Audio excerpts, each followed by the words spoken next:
All right. Looks like we're getting some action here. Are we live? Yeah, we're live. Yeah. Is there any picture? No. No, there is picture. Okay.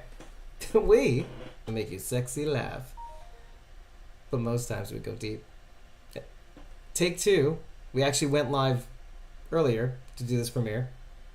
And now we're here again. We're going to try this one more time. Just on YouTube because I can't handle this other shit. And anyways, the stream basically streams on YouTube anyway. But we are on Instagram, and we continued streaming on Instagram, and we had a lovely chat with the folks there, Alex and Walani, who kept me sane as I was setting up the stream for YouTube. So thank you for sticking around for those of you who are popping on right now.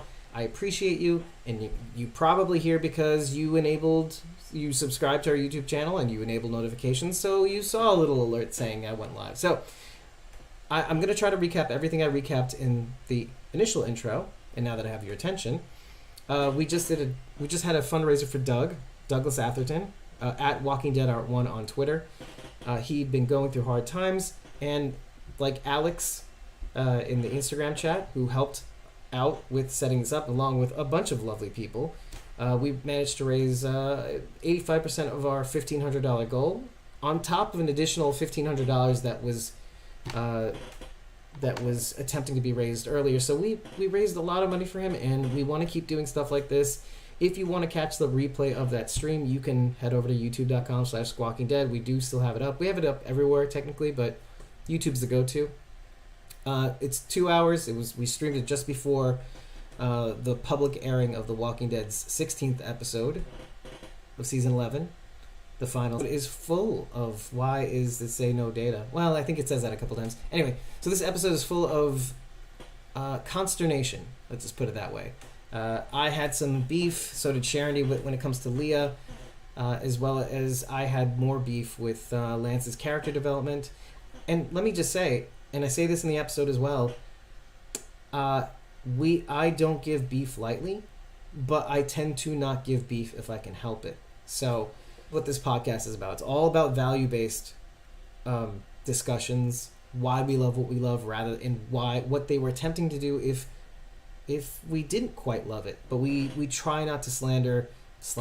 We try not to make this a teardown podcast like every other Walking Dead podcast. This is why we're the best Walking Dead podcast that nobody knows about, as you'll hear me riff on throughout this episode. Don't worry, you'll see. As far as anything else goes, we are very eager to have to cover... no, I mean, I'm not saying this because of the shows, but we're entering a mini season of Evil when it comes to covering Dead in the Water plus Fear the Walking Dead. We're going to be trying to see, depending on our first watch, if we're going to cover Dead in the Water episode by episode. They may be shorter podcasts. I hope they are. And if we are, or we'll just cover the whole thing at once. We'll see. Keep you posted on that. But Fear the Walking Dead's coming back in full force with double the episodes on Sunday. We'll be covering the first one, obviously, next week as soon as possible, because we'll have to be... Am I not recording? Oh my goodness. YouTube again with this stuff? Really? What the deal? What is the deal? Why can't I catch a break here? What? Why? Why? You have to be kidding me. Okay, well, we're back again. Yay. So, all right. Let's just start the episode and hope for the best. And if this happens again, I will come back again, and because I'm going to do this episode. We're going to get this episode out, and we're going to do it right. So please hang in there. Please be patient. I don't know why this is happening. We're just trying to show you the best Walking Dead podcast that there is out there, and that's all we can do. So without further ado, here is the episode in full. Enjoy, please, manja, and help us get better internet by following us. Just following us on ko-fi.com/squawkingdead. We don't post our recording schedules, and we don't post early access to our unedited episodes on social media. We only post it there, so just follow us there. You don't have to buy us a coffee, and you don't have to join a membership tier for as little as $1. When you do follow us, you have the option of jumping in whenever you feel like. So, please do that. It tells us that we're on the right track. Aside from your likes and subscribes, it really shows that you want to be involved and you believe in what we're doing here. And when you watch this episode, you might just feel like that. So I'll see you in the chat if you're still here. And if you're not, leave us a comment. I do respond to them. We are Squawking Dead, a podcast pulverizing episodes of The Walking Dead universe.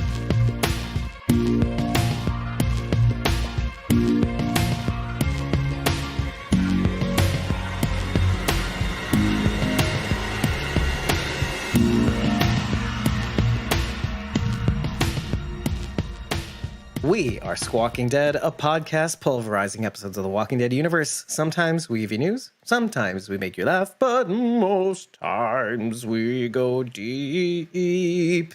Nationwide, it's on your side. That was a little weird. Are we sponsored by Nationwide now? No, but we're sponsored by Phineas Coffee. Because they're a great coffee company, they are geared for gamers. Phineas Coffee, coffee for gamers. No, their coffee is pretty damn good. My wife likes it, I like it. It is literally top tier, top grade, no blemishes, no errors in production. And you can get your first order for 10% off if you just click the link in the description of this video or podcast episode, or add the bags to your cart and use the code Squawking Dead, no spaces. Just learn how to spell Squawking Dead right and you'll be just fine, because it's all your fault that you don't know how to spell it. I just discovered the reason that this podcast isn't popular is that no one can spell squawking. It's actually not. It's not you guys. It's just the name. It's de facto us, if you really think about it. Because we are Squawking Dead. I can spell it. Right. I mean, when I first discovered you guys, it took me like a month to learn it. The worst, by the way, is like, I want to look for your podcast, but I was too drunk to spell squawking. I wasn't even drunk now, so I just pure incompetence. You said it, not me. I'm kidding. It's an everyone thing. Man, I didn't even know how to spell squawking when I thought of the name. I was like, oh, there's a W in this? Ooh, gross. Oh, I was missing all kinds of letters. Like the U's, the W's. Yeah. There's an A in there? Sometimes I miss the K, and that really throws me off. Wait, there's a K in squawking? I mean, I'm reading it off your t-shirt, so like I'm sure that I'm right. Yeah, this is, by the way, this is the another way of supporting us. This is the Fear the Walking Dead Season 7 inspired logo shirt. Dave, which you can get I'm at wearing the our exact store. same t-shirt as you. Are you flipping I'm kidding not me? kidding you. I'm not taking my jumper off though. Do it. Oh, you can't? Okay, I will. All right. Well, and so you can get that at squawkingdead.com. Click the main menu at the top left and choose merch. Like Jasmine and Dave. And we're wearing the same shirt. That's so crazy. I'm wearing the eco-friendly shirt, I think. I forget which one I'm wearing. And she's wearing the comfy... it's the charcoal the earth background one. I think so. She's wearing the earth killing shirt. I'm wearing the eco-friendly shirt. Half the shirt's made out of plastic, recycled plastic. Therefore, reducing your petroleum production by 50%. Hey, what the fuck am I talking about? I don't know. Buy stuff. Help us. We need your help. Also, share our videos, subscribe, all the stuff, because honestly, I'm going to be real with you right now. For doing this for as long as we have, as good as we fucking are, and we are the best Walking Dead podcast on this fucking green earth, turning brown, whatever, we should have bigger numbers than we are. And it's all your fault. It's not our fault. It is our fault.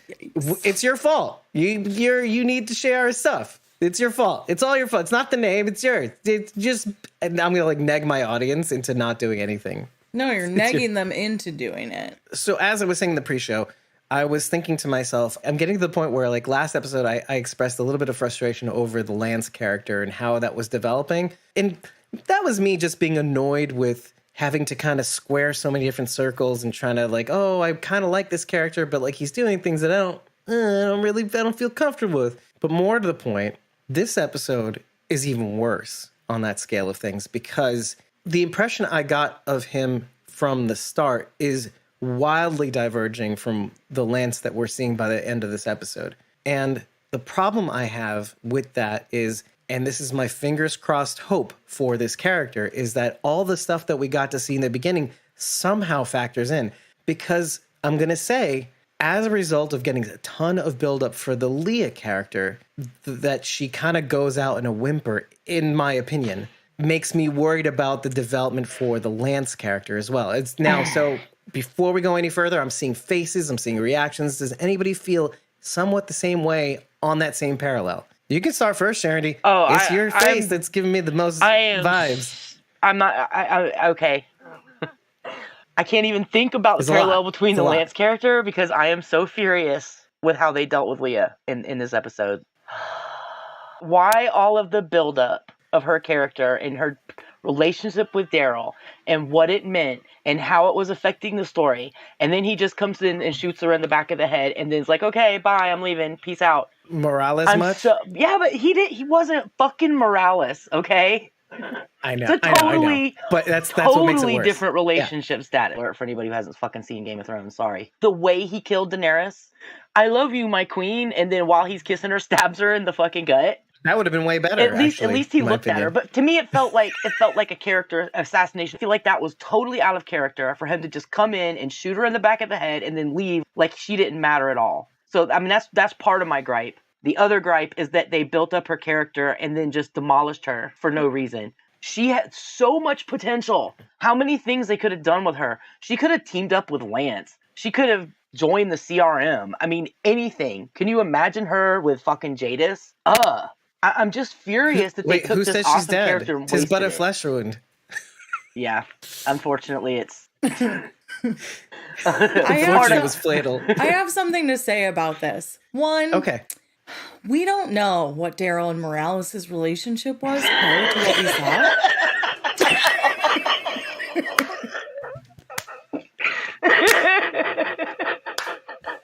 Everybody. Okay. So, your slander on Morales, played by Wanji Pereira. I don't know, man. Wrong. It's so offensive. Anyway, go ahead. Just something for you to think about. That's all. Yeah, for all of you. And also, it's your fault we're not the best Walking Dead podcast on the internet. All of you are guilty. Anyways. I felt like it was a lot of build-up for nothing. I agree with Sharon D's thoughts. And does that make me sad about it? Not really. Interesting. Okay. I mean, like, I'm sad that I feel like it was time wasted in the last season. But am I sad over the situation that happened? Not really, because I knew it was coming. I wish it had gone a different way. It could have been more interesting. But I knew she was it dead. Is what it is. That's not why I'm upset. I knew they were going to kill her off, like whatever. Yeah. I'm upset how they did it. And I feel like they could have used her in other ways. That was, for one thing, she was fighting Maggie. They're not going to kill Maggie off. They just announced a spinoff with her. Even though I was legitimately yelling, kill her! It didn't work. You can't will it into existence.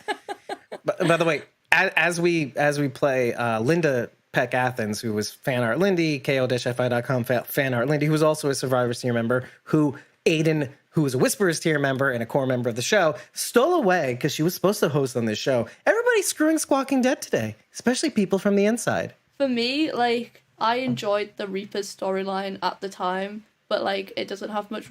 And now that I know the conclusion of, like, Leah's story, I just think, like, I look back on the Reaper's storyline and I'm just like, what's the point? She was the only Reaper that we actually had, like, a connection to and a big story with. Mm-hmm. And then just to kill her like that, it just really ruins her character for me. So here's Dave's attempt at trying to see what they were trying to do, which is something we often try to do. The problem is that telepathy isn't a thing that exists. Let me explain. One of the things that Leah happens to finally say, and this is the only thing I kind of noticed on second watch, was Maggie's basically trying to compare her suffering to Leah's suffering. I don't know if it's as a means to not kill her or to kill her or to sacrifice her, because I feel like, and you can correct me if I'm wrong, we can go back to this point, maybe. When she's talking to Herschel, she has committed herself to being the only one that gets killed. That's something we can go back to. And she's saying goodbye to Herschel, essentially, and leaving him in the hands of, well, his father's killer. Which is like, this is the only way you're going to get choices. But keep that in your thoughts. I know, Jasmine, I know you have to go. I'm going to say this publicly because we're going to miss you when you're gone, because we like you. But hold that thought. We'll come back to it. So in her attempt of making her the only one that she goes after, please kill me, let this end with what I did to your family. She says, I'm going to go after everyone you love, which is why I compared her to Clear Morgan. It was like, she wants to bury everyone and everything that may have had an even ancillary connection to Maggie. Even the people who hated her, maybe Lance. Like, I could see her totally going after Lance. Like, hey Lance, you want to clear the field? I'll clear the field of anybody who's had contact with Maggie. Like, anybody who even has a hateful relationship with Maggie, I'm going to take them down. So when Maggie kind of realizes this, Daryl comes in and kills her.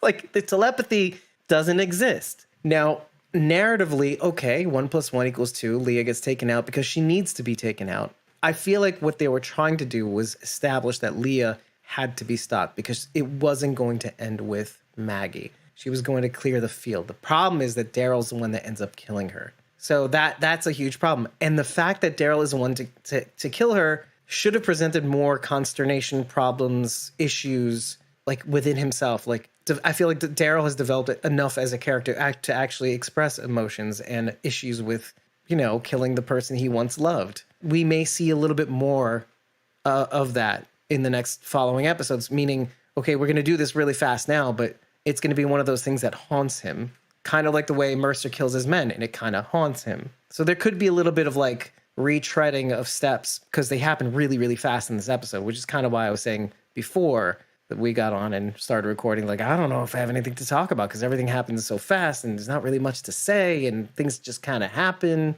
Not really too many things to focus on. I feel like they've rushed everything this season. I don't really have any connection. I mean, other than our already established characters, like all the new characters, like, I don't know. They all just flow in and out and everything's so fast and like, this is happening. And like they rushed this one at the end. I just feel like the whole mid-season has been this way. So what you're saying is like the show is asking us to care about this arc. Meanwhile, we need a little bit more time to process what's happening in this arc. I also feel like the way they presented it with the time jumping around wasn't necessary. Yeah. They could have told us a linear story without us having to sit here and be like, okay, this happened then, and that happened when, and this happened, and this was how long ago. Now it's 3 months later, now it's 6 months later. Why don't you just tell us this story in a linear fashion, and I think it would have worked much better. Because we're like, it's like, okay, we're going to jump ahead, and this is what happened, but then we're like, wait a minute, what? And this person, and who, and what? The whole arc was not necessary. They could have told this whole thing in a linear fashion, and I think it would have made us connect to the characters more, because we're too busy trying to think about where the hell we are in the story to worry about who the people are and what's going on. Let me try to figure out why they presented it in such a way, because you have to remember they inserted the 6-month time jump at let's just say the end of the Reapers arc, like the multiple Reapers, but then to show that it's not all sun and roses for Maggie 6 months, a completely new enemy. And then we have to retread and figure out how we got to this point, which happened in the last episode, 11:15, which was trust. So it actually kind of makes who is to put the last nail in the coffin for the Reapers, effectively Leah. I almost hate that it's him though, but we'll go back to that. At the end of the day, Daryl does the thing to save his family when, oh man, it's just so weird.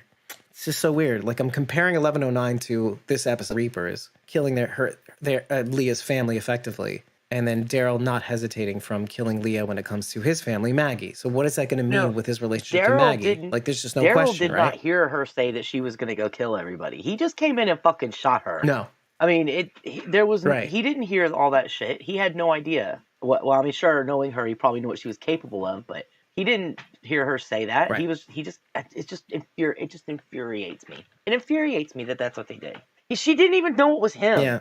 Like, how are you going to have this? It's supposed to be meaningful that he's the one that takes her out, but she didn't even fucking know. Where's the closure in that?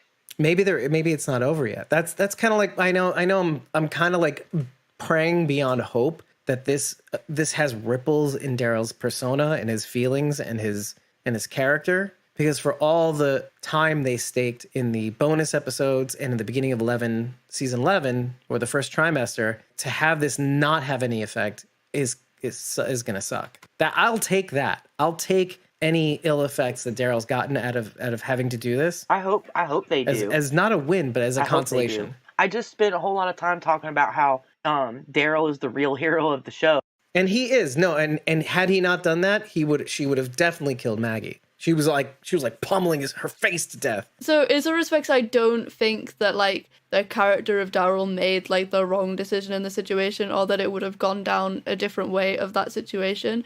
But I just want have the writers to have like set it up somewhat differently, so that it would be a situation where it like maybe Daryl and Leah had to get into like like a hands-on battle, not like a and like having to like actually like process that. Like obviously in the situation that was presented, the only option was for Daryl to shoot, but if the plot had been different, if the episode had kind of gone a different way, if it hadn't felt like a little bit rushed and a little bit Maggie focused in a way, it might have been a more satisfying death. And one thing that I do want to mention is that what would have really, really, really, really satisfied me is if Leah actually revealed the reason why Pope was so thing against Maggie in the first place. Right. Like that would have been because this is Right. obviously like the closure of the Reaper arc. So for me, that would have given like true closure to the Reaper arc. And there was a little bit of that in the dialogue back and forth with Leah. That's the other saving grace that I want to bring up. What's funny about all of this is I always write this shit down in my notes, but I never use my notes. Never. Like when I'm struggling, I'll go, what? Where is the thing that I said? So in the dialogue between Leah and Maggie, and even Maggie and Daryl or somebody, who cares? She kind of alludes to the fact that she was kind of making up for past mistakes. We had asked the question, why did Maggie's civilizations fall and fall and fall? Like, she's so unlucky. Bad things are happening. One of the things I feel like we learned finally in this episode is the reason why these communities kept falling is because she kept focusing on the place rather than the people. Like, of course she cares about the people, but like when it came to Barracking House and finally realizing Negan's like, this shithole of a place, you keep trying to build it up, but it keeps falling. You keep trying to keep this place up, but you forget that this place is nothing without the people. And so when she gets it and she goes, yeah, no, you're right, I know. And I think that's actually why the Reapers kept coming after us, because we kept going back for the place, or we kept trying to take our place back, when we could have just let them have it and let them live their lives, and maybe the rest of our wardens and all the rest of our people wouldn't have died in vain. We could have just left well enough alone, but we kept poking the bear, the wrong kind of bear. I definitely think that that's like a possibility, but it would have been nice if Leah had just kind of said something that confirmed something along them lines. And she didn't have to say it explicitly, but it would have been nice. Yeah, it didn't have to be explicitly said, I don't think either, but I think Negan and her interaction kind of said everything that needed to be said, which is kind of a reflection of what Madison says before her exit on the show, officially, not officially, in season 4, episode 8, in Fear the Walking Dead, where she kind of goes, it was never about the place, it was about you two. It was about the people. No one's gone till they're gone. No one, no place is gone till it's gone. It's no one. It's about you guys. It doesn't matter where we live. It's inside walls, outside walls. Who cares about the argument of whether a place is ever meant to survive? It's about you people. And if it means we save more of you people, kind of like the same, we can draw a parallel between what Leah says to Lance is like, okay, collateral damage. She doesn't care about people. It's not about the people. It's about the mission. Is the mission complete? Oh, okay. Who cares how many people died? This is also something that we said about, the comparison about green apples to red apples. What we're talking about in The Rotten Core. Who cares if the mission is complete? If we're doing all these things, we're playing the smart play to keep most people safe, but we end up killing more people to get that objective safe. Well, you're missing the heart. But if you're killing a bunch of people and not caring about the future or what the result's going to be, well, then you're all about the passion. You're all about the feelings. Let's have a little bit of both. So I'm going to go now. I just want to say that, like, even though stuff, overall, I'm quite positive on this episode. I'm really liking the direction that they're taking in the Commonwealth with, like, the newspapers and stuff. And I was very, very, very hyped, like, visibly very hyped when I saw, like, the banners going over the communities with Lance. I thought it was sick. Establishing Commonwealth colonies. By the way, the paper is not an official paper. Like Yeah. You know that, right? Yeah, okay. So to make sure that was clear. Okay. Little tiny things that we can give you before you go to sleep. Goodbye. Be safe, Good night. Jasmine. We'll see you soon. Good night. So, not to throw a wrench in, because we lost somebody along the way, aka Jasmine. It's been quite a rocky recording as we've had it tonight. But I do want to say one thing. A couple of years ago, 3 years ago about, I had said something completely stupid because we had just met Lydia in Walking Dead season 9. This is post the time jump. Henry's a lot older and they're starting to have this relationship-y thing going on. And one of the things that Lydia does that we astutely observed in that episode that Daryl had done in many seasons prior was eat a worm. And then everybody was calling it like Wormgate and whatever, and it's worms, it's gross, and it wasn't a real worm anyway. You find out later. Point is, like, I made a funny thing about like, oh, you know, if we can get to 1,000 followers, I'll eat one worm live on Instagram Live. Of course, we were a nothing podcast back then. We were getting some ground, but nobody was like, okay, who cares? I did it today. And this is obviously just before we started podcasting today. It was like an hour beforehand. And all of a sudden, our Squawking Dead Twitter blows the fuck up. Okay. Yes. Everybody's like, I want to see this because I've been locked in my house for 2 years and I want to see some dick eat 2 worms.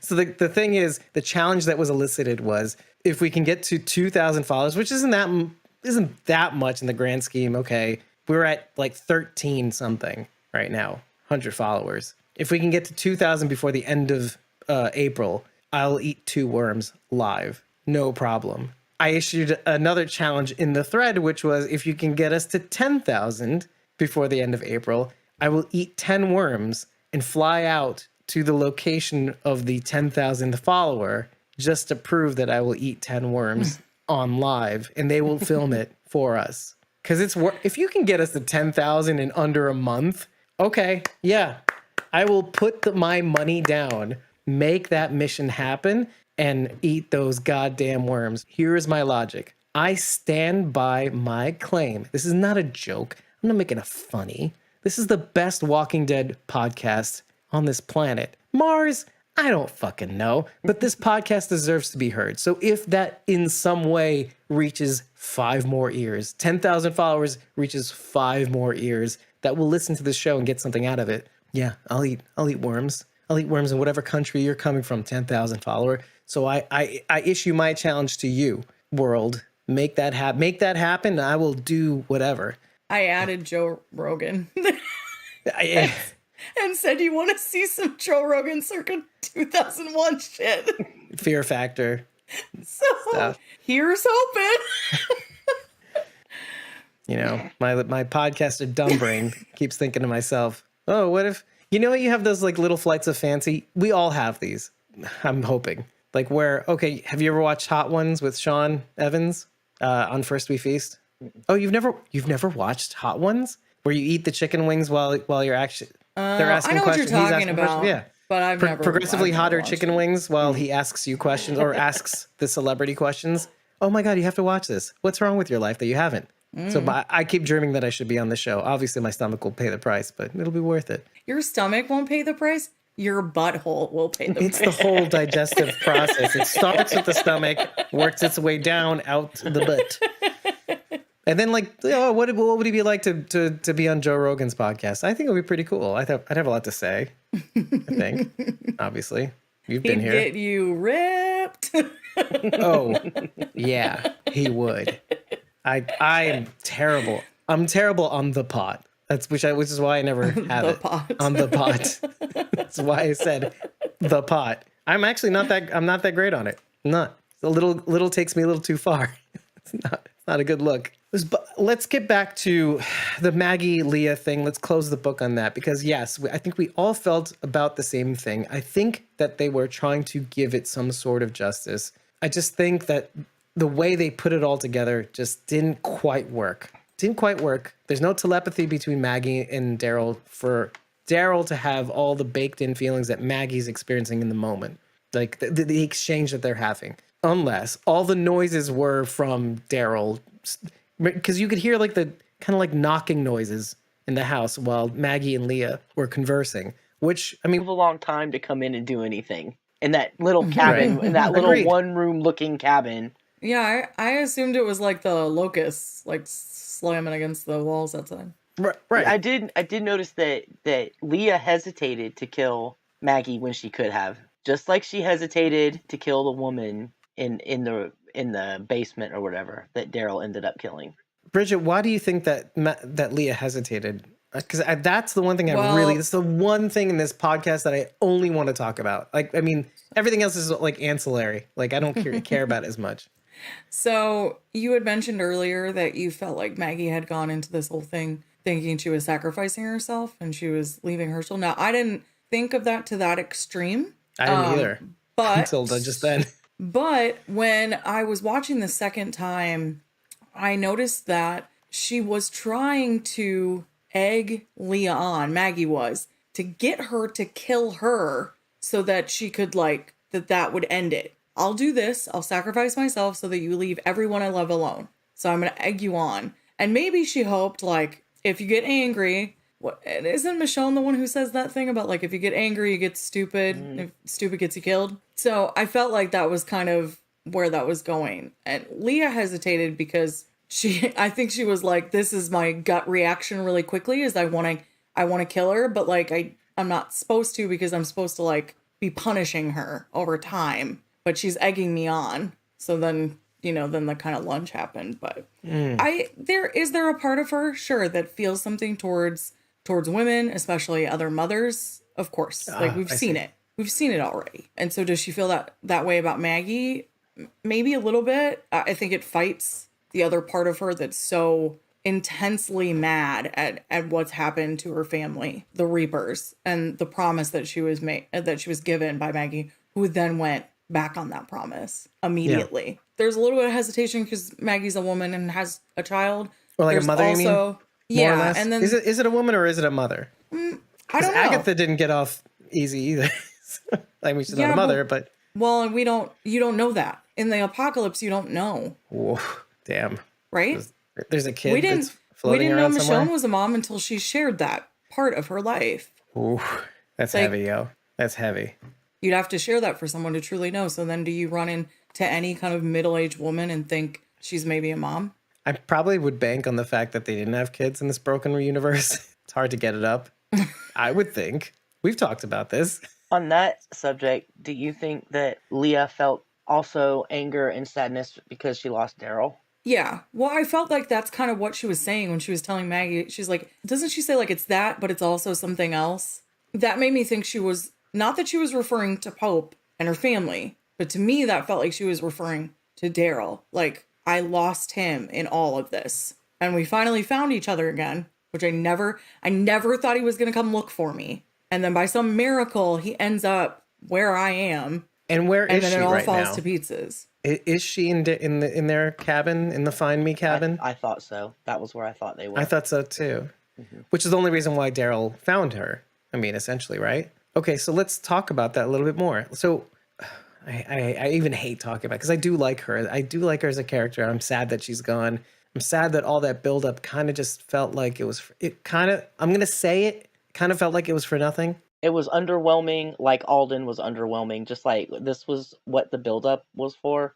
So I felt that way after the first watch. And then my second watch, all I could think about was, what are they going to do when the show comes back? What are these last episodes going to look like? And so I rationalized it in my head there. I hope they're just going to be real bangers, one right after the other. But I kind of went to that thought. I was like, okay, so I'm not seeing a real response right now. There's no processing happening. Everybody's just walking. That's it. That's the end of this episode. But I was like, well, this has to lead to something. There's going to be something. Am I just naive and hopeful? Again, I'm going to draw the Game of Thrones parallel. Everybody thought the last season of Game of Thrones was going to be a banger, and it was, too underwhelming. In some respects, it was. As great a show but as not this in every is, respect. Let's hope they not. Well, I liked everything except the last episode. I liked most of season 6. That's what I was thinking, except actually, for the last episode. But still, I was even okay with the last episode, to be honest with you. But of course, I see what everybody means. Yes. I do. I'm not blind. I have eyes and ears too. Hopefully, they do it. But I would take Daryl's confusion and his mixed upness as a consolation prize for sure, because to kind of marry what you just said about what does the rest of this goddamn final season going to look like, I'm going to say right off the bat, I feel like what they're going to do is fast forward to what the next what, I don't know, 3 months, maybe 3 months later. They want to bury this as fast as possible so that we can pick it up along the way. Like so what happened after this Milton paper went out? What happened after Oceanside seems to have been captured by Lance and he flips a coin to decide their fate? Probably. Who knows? Which would be terrifying.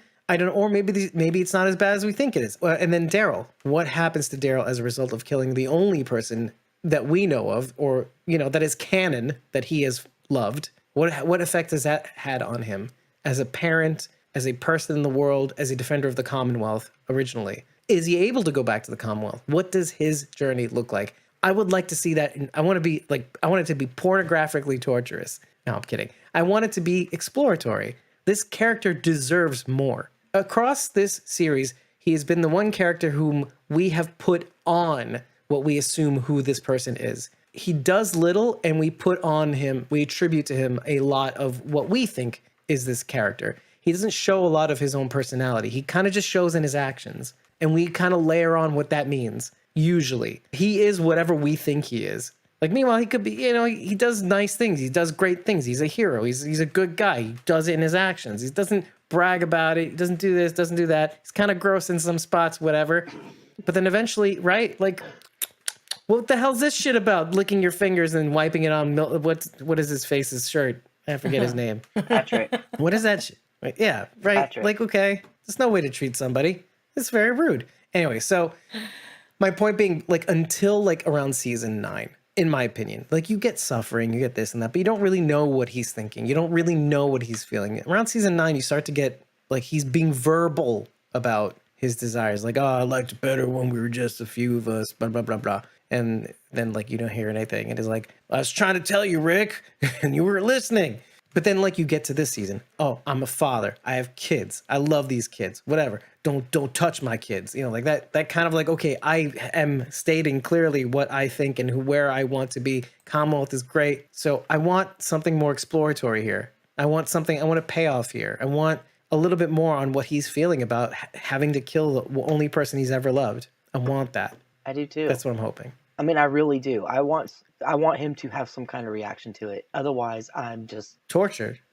I'm just furious about it. Like, right, because it makes the Leah arc bad, but it also makes the whole Reaper arc bad, like useless, right? Useless. As a result. Well, it undoes Daryl's growth. It doesn't have to be a big thing. It doesn't have to be this big piece of exposition where after Beth died, when they showed that scene and he goes off to the side and he just sits and starts to cry.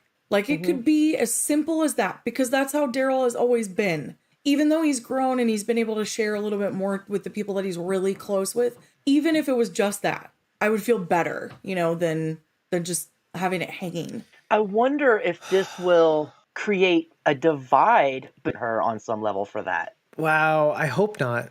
I'll say why, because it feels unfair, doesn't it? Like, considering what he did to Glenn. I mean, did quote unquote, I don't think he did it, but he did it. But, like, you could interpret it. I mean, I'm sure he does. And even though they had their makeup point 2 times and all that, 10C bonus episodes, whatever. But that would be something, wouldn't it? I was actually thinking something else. I was thinking, what if this is the moment where Daryl goes off with Carol in whatever series? Like, and then they in the rear view, they go, oh yeah, he went away. He couldn't stay. There's 2 factors that play into this. One, what does the world look like with Lance clearing the field, quote unquote? Pamela losing her influence. Does Lance take over? The second part of that is, can Daryl come back to the Commonwealth after what they tried to do with him? That's a hard question to answer, right? What does that look like? So then what other choice does he have but to go off to the spinoff? The same fate lies with Carol, too. Because what need does Lance have to do with Carol after, first of all, Carol served her purpose and ratted out Sebastian. But also, like, if he can move in the open and is taking over, what need does he have of Carol? He doesn't have to operate in the shadows and anymore. After the whole brouhaha involving all of her friends, I'm not sure he's going to be inclined to trust her with anything anyway. I mean, if he's the one that's responsible for Daryl and Maggie, I mean, Maggie was never there, but for Daryl and Aaron and Gabriel to be exiled wherever the hell they're going to end up, he could be like, well, I don't really think I need Carol around here anymore. I mean, Well, so when Lance comes back to the Commonwealth, everything's going to happen really, really, really quickly, right? Because he's going to come back and he's going to be like, okay, this whole group has got to go because they turned on me. And so they're either going to have to get out immediately or they're going to be like imprisoned in some way. Yeah, because they have all the know? colonies, the Commonwealth colonies, which Alexandria, Hilltop, and Oceanside. Carol has the heads up of knowing that Lance was involved in all of that stuff with the money. And so now she's at a point to be like, I don't trust this guy. Knowing Carol, she's got an escape route and a backup plan. Yeah, but now I'm wondering what that could be even, or what that looks like. I don't know. Right. I don't know. But do we all agree that Daryl has nowhere to go except for the spinoff at this point? That or, and I hate to say this. This like kills me inside to say that. Like, I don't like saying this, but I've said what I've said about how I feel like one of these spinoffs may not be real because of how Kirkman ended the comic books. And I would hate it to happen, but what if Daryl dies and that's the end? Right? I thought like, that what too. if that was, I hate it. I hate it. I cannot describe Aiden's how much saying I Tyler hate would it. be thrilled. Yeah. At Tyler Phillip Cox. Tyler So, would be yeah, thrilled. At him, our whispers to you, remember? As much as I hate that whole concept, like I could see them doing that because it would be such a shocking big moment. And if that's what they're in for, like, we want this big shock, we're lying about what we're doing and we're going to pull a fast one on you. He's beloved. People are obsessed. Like, I love Daryl. I'm not at like the level of like writing creepy fan fiction about me and him, but But if you're gonna do something like this, why not like near the end? Like we're, fuck it. Okay, we're this far in. Who cares? yeah. Who cares, Bridget? So, it breaks my heart, but it's a theory that is floating around in my head. Like, oh, Nathan says, like biting him at a convention. Yeah. Yes. Yeah, I'm not that at that level. I did say I don't want to ever meet him because I feel like I'll pass out in front of him, and why pay all that money to pass out in front of someone? But that's my only reaction to meeting him, I feel like. Right. If anything, this move or what happens here in this episode lends more credence to the fact that he may just go off to the spinoff right away. Sight unseen. I don't think we'll ever see or hear from him That's again his on version the of getting sent north of the wall. Yeah. Although we did see whatever. Yeah. We did see them later. So, but we're here. This is it. This is we're not going to see him ever again. What does that look like? What does that make the show look like? And I could see stupid people going, "Oh, I'm not watching the show anymore because me." I'm sorry. He's going to work at a Cinnabon. It just got me. Aiden says. What is it? Daniel Salazar? Gene Takovic. That could be a possibility. I wouldn't be mad at that though, by the way. I wouldn't be mad at him leaving the show suddenly because of that. And then people mentioning in retrospect, there's nowhere for him to go. Yeah. I mean, Daryl is not the reason why I watched the show. If that means that there's going to be a spinoff, then I would be happy. Yes. Yeah, that's what I'm saying. Yeah. Be like, oh, and then you get excited for that. And you'd be like, oh, he gets a clear runway for his own show. All Daryl all the time. Kidding. Whatever. You know what I'm saying. All Daryl all the time. Not these. That's the only reason why I watch The Walking Dead. I want to watch more Daryl. Fuck this. I'll watch it. I cared about him at one point. I don't know, I might, if he actually has more lines, I mean, I'd be in for it. So, sorry, I'm done. That's all he needs. That's all he needs. It's all he needs. More Daryl licking sounds. One of the guys that they were fighting, his name was Romano, and I just thought that was really funny because wasn't Romano in The World Beyond? Yeah, Will's partner in World Beyond was named Romano. Yeah, he was originally from Campus Colony. Hey, maybe Romano has a cousin. Maybe Romano didn't die, and he actually didn't die in The World Beyond, and he made his way through the comic. Nah, he's a different looking guy. We actually got to see Romano in season 2. Oh, so a totally different guy. Close enough. No. Say, those Italians are all like, what? Charity? What? Also, cancel Squawking Dad? What? I love that these people can hit a walker in the dark in the head from like 5 miles away, but they cannot hit each other in a parking lot across a few cars. Well, soldiers wearing bright white uniforms with stripes covering, pointing out the vital I gotta areas. say, we talked about this when Rick was having trouble hitting Negan in season 8, episode 10, 11, something like that. He's going after him in the Charger, and Negan goes into the house and he's like, "You can't hit me, Rick." Anyway, whatever. And I actually broke this down. I actually said, yeah, it's hard to hit a moving target that is a human. I mean, The success rate with cops is terrible. Like, I know it is, but it's just funny that they can hit walkers dead in the head from 500 yards, but they can't hit people across a parked car. To be fair, I mean, they didn't kill anybody, but because their plot armor protects them. But they wore it. Both Aaron and Gabe were like hit. Yeah, they were hit, and those sequences were pretty cool. Like the squibs hitting the bus. Exciting. Daryl having to duck even more and more. I'm so sorry because this is getting us off track. But did you see the insert of the snake? Yeah. Okay, what was that about? Okay, is that the Orovipra? Here's my theory on the gold it. viper. Here's my theory on it. This is one of the things I was excited about. Panned over to the snake really quickly while they're in that shooting scene, right? And I was like, what? And then Gabriel comes out with a knife. Is the snake gonna bite someone? Like, I was thinking, like, is it poisonous? Like, we're in the South, there's a lot of poisonous snakes. No, we're not in the South anymore. Well, still kind of. But I thought it was meant to be like imagery for Gabe. The snake was propped up, and then all of a sudden he comes out from down below and stabs that guy in the leg like a strike. Cobra strike? Is that what you're trying to say? Cobra strike. But not like a cobra, but just like any snake, okay? Any snake will do. Snake strike, python strike, cobra strike. I felt like it was interesting imagery because if it's meant to be imagery for Gabe, the snake is so often tied in with the devil. Right. So what does that mean? Very interesting to me. Well, I mean, let's keep going down that path. You're right. It was kind of a weird placement, right? Like you see this, like, is it the snake gonna bite a Commonwealth soldier?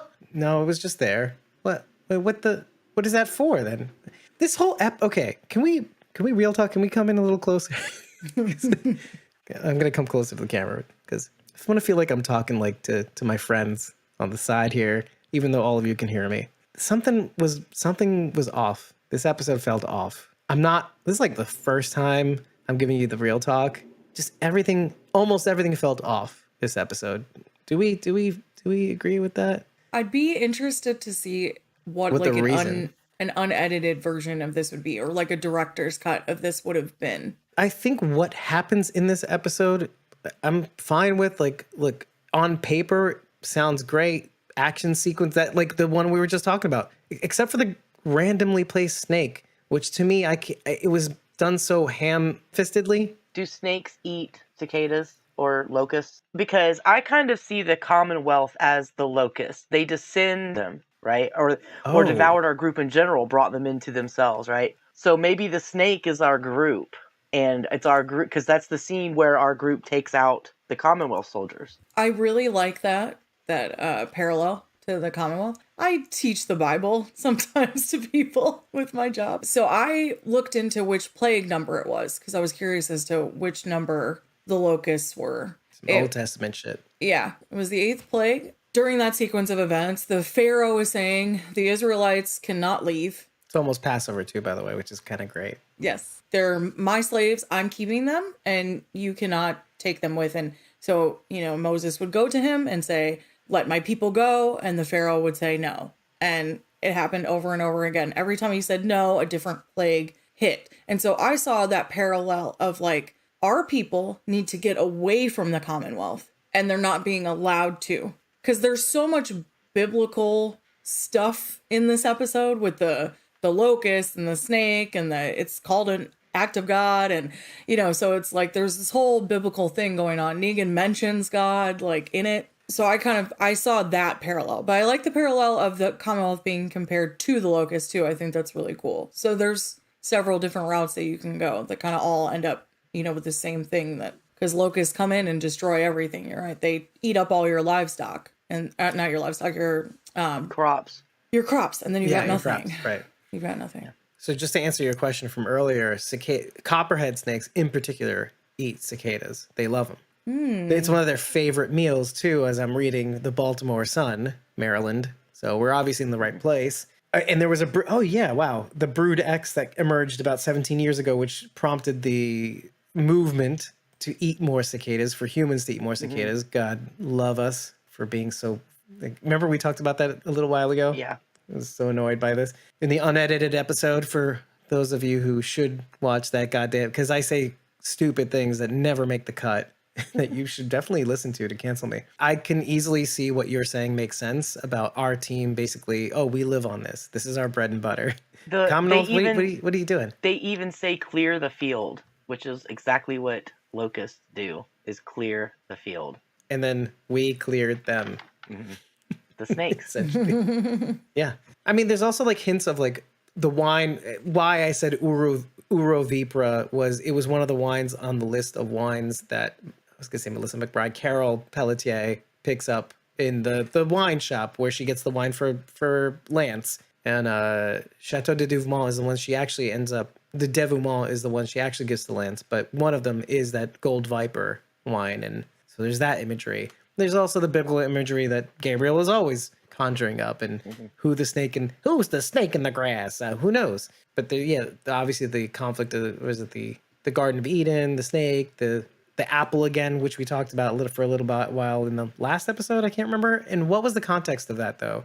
Why did we bring that up? Do you remember? It was the red versus green. Right. Interesting. Okay, fine. But again, going back to my original point, it was just like throw it in there. And the snake didn't do anything. It was just on the screen. Which, okay, but why did they need us to fill in the gap? Guys, I'm back to talking to you as my friend. They put it in there just for us to see if we'd figure it out. Guys, I mean, look, Angela Kang, I appreciate you giving us our jobs back.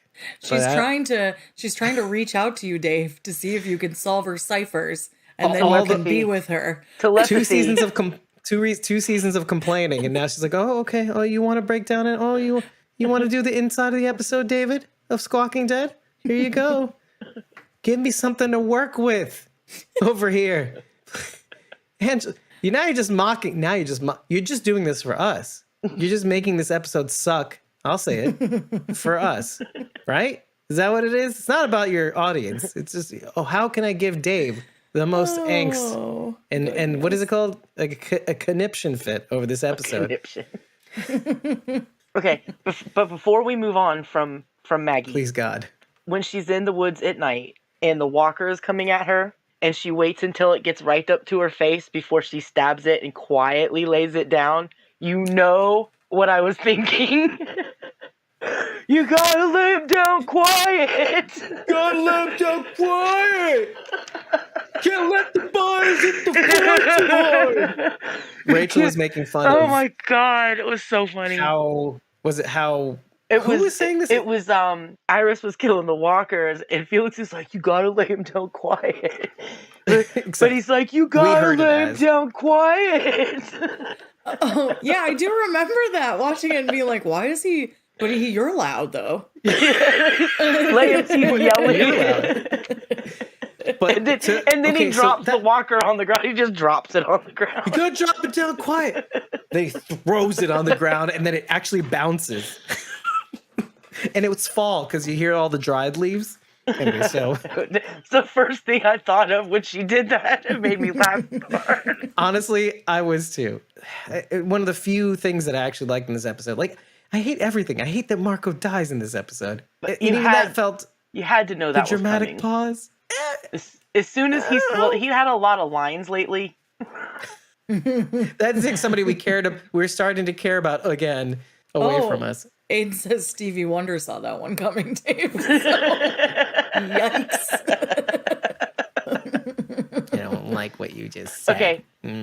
And before we totally move away from Maggie, right. So we'll be done with her. No, I don't want to. Let's talk about Maggie and Negan and Herschel. Did you see when they came out of the hole at the end and he was helping Herschel out and Herschel just like shoved his hand away? No, this is like the aftermath scenes, right? And then he goes and he's standing by Annie. He's standing next to Herschel is standing next to Annie, looking at Negan with like the death stare hate eyes as hard as he can. I saw that Annie is nuzzled up to him, has her she's arm kind of around hugging him. Like go back and watch it when he helps Herschel out of the pit. He's got his hand, and when he gets out, Herschel just shoves it away. And then the next cut is by Annie. Charity. And Annie He's not a baby anymore. I mean, he is He doesn't need Piggy Pig. Oh my God. He's staring Negan down with the hate death ray eyes. It is insane. I can't believe I can't believe you didn't catch it, Dave. Honestly, because both times I'm getting notes. Both times I'm shocked at how this episode ended up. Now, I'm not saying this was a bad episode. I just feel like I feel strange. I feel like A, there's not much to talk about, because B, it's like they sucker punched me. I'm struggling to say things, and all I feel like I'm not talking about anything, really, honestly. I didn't even think about the whole ready to die thing for Maggie, just to kind of keep Leah away until we were talking about it. But other than that, I didn't see any of that. I didn't see any of that at all. I caught it on the second watch. I was like, ooh. I like it. I like it. I like it. I want to see it. Oh, I'm here for that. I'm here for that. That's redeeming. That's a little bit more redeeming. Thank you for mentioning. Oh, we're tallying up all the things that make this episode redeeming. I'm enjoying that. Okay, one more thing then. Whoever would have thought that Eugene would be getting more action than Daryl? Okay, wait. Should I say it? Say it. Should I say it? Okay. You can edit it. First off, Eugene is a pussy crusher. He banged not one, but two girls named Stephanie.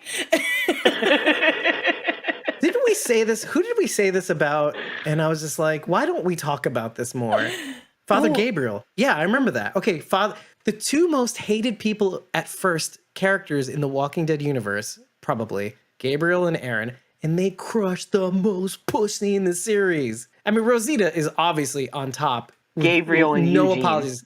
But Rosita was never hated. Rosita was never hated. That's the thing. Yeah.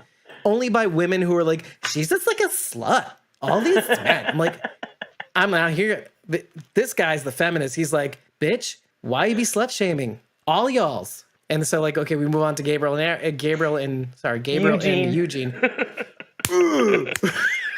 Whatever. I'm sorry, I forgot part of the statement. Yes, I was Eugene talking so that you'd remember. Is a pussy crusher, but he's also a dick biter. Never forget. Rip. Sorry, Aiden. Sorry, I left it out. Dwight's left testicle. Rip. Lefty. You all right Rip down lefty. there? Yeah.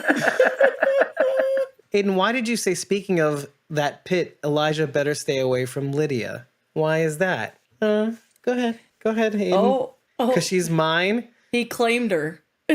What are you? Joe the Claimer? Or Silas's grandfather? Sorry, it's an inside joke. All right, we'll leave it there. But you're not enjoying the whole Elijah? We interviewed OKMA Aquari, which I still haven't released, but I will eventually once I release this episode.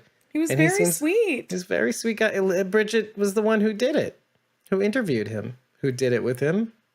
I thought my heart was going to explode out of my chest. They all went to Disney World. Okay, can we talk about this? I'm going to show the picture. Sweet. I love it. I'm going to show this one particular picture in the edited episode, but what you didn't see, or maybe you didn't notice, was like, and I commented about this, so you might actually see this. Cooper Andrews is looking good. He's like losing weight. He's perfect as is, doesn't need to lose anything. He is very handsome. Mm-hmm. Oh, no doubt. But I always like, listen, years on the show, and now you're starting to see like body changes, and it's like, I think it's something to celebrate. I think it's good. No, and he's looking even better. Like, I didn't think, like, sometimes when you see somebody like lose weight and you're like, ooh, I never thought of you this way before, but now I'm kind of like, I can get behind, behind, on the side of him. I've always, like, the second Jerry was introduced as a character, I was like, I love that. I love that guy. I love that guy so much. 100%, but like on a sexual level. Like, I'm not saying for me personally. He can get it. Like, I never saw him as that kind of, until these photos. I'm like, dang, he's a good looking guy. He is. But like, and also, whatever. Just like leveled up, have like a banner over this and be like, Dave's thirst moment of the week. Right. Dave's thirst moment of episode 186. Jerry Cooper Andrews. Did you notice Eugene's shirt that he was wearing in the bed? The triangle? Yes, the triangle shirt. I looked it up, and the names on the shirt are Jeffrey, Frederick, and Eugene. Yep. Of the triangles? Yeah, Yeah, 'cause it's name the name the triangles. triangles, and so there's pictures of triangles, and it's a kid joke about kids, and they wrote it says to name the triangles. So they wrote Jeffrey, Frederick, and Eugene. Name the 3 triangles. Instead of like isosceles. Right. Yeah. Right. Yep. Yeah, but the last name on the shirt was Eugene. Cute. Okay, Squawking Dead fans. Lance Hornsby is, wow, such a good villain. The subtle kind of villain that I tend to like. I don't like people over the top are like, yeah, they're super cool in the beginning, but then you're just like, whatever, you're just stupid. I am anyway.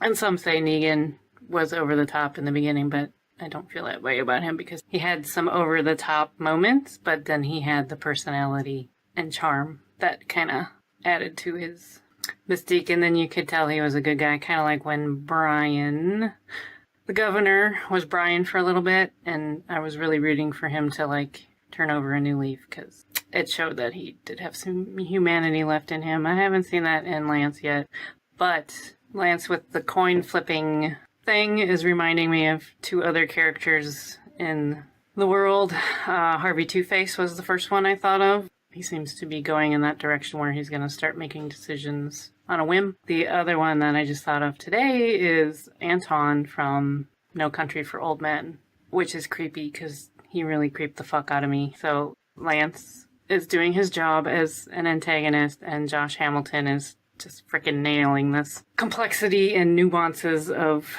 Lance that are so much cooler than the comics, I think, anyway. That's my thoughts. Looking forward to part C. This is where, okay, undoubtedly, Lance is my favorite thirst trap in this season. He is. Like, okay, there's Ian Anthony Dale who plays Tomichi Okumura, and there's Michael James Shaw who plays Mercer, but then there's Josh Hamilton who plays Lance, a villain, arguably, probably, most likely. Fuck. Because I was hoping that he wouldn't be like a bad guy.